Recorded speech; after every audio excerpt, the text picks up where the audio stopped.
यो देश बचाउनु पर्छ। मेरो गाउँ खाली भइसक्यो। युवाहरू गाउँमा काम गर्ने वातावरण छैन। सबलाई स्वार्थको हामी पढाइ लेखाइमा यति धेरै भयौँ कि हाम्रो चाहना यतिसम्म बढाइदियो। अहिलेको शिक्षा नीतिले हामी हाम्रो देशमा बसेर बाँच्न नसक्ने वातावरण यो बनाइदियो। हामीलाई यो शिक्षा नीति परिवर्तन गर्नु छ।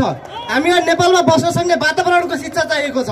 त्यो शिक्षा नीति, त्यो सरकार, यो हामी नयाँ पुस्ता मिलेर नयाँ नेपाल, नयाँ संरचना खाका तयार गर्नुपर्छ।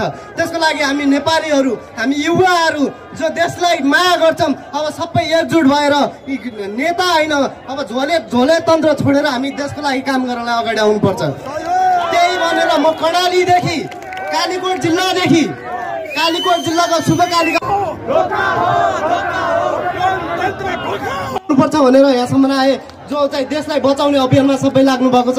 एकजुट भएर हामी देशलाई अगाडि बढाउँ। अहिलेका नेताहरू भन्ने के का लागि आएका हुन्? हाम्रो विश्वमा एउटा मात्रै फरक देश छ। विश्वको कल्पनाभन्दा बाहिरको देश हाम्रो नेपाल हो। हामीले अरू देशकै कल्पना किन गर्नु पर्यो? किन माओ सेतुङ मान्नु पर्यो? किन माओवादीलाई मान्नु पर्यो? हामी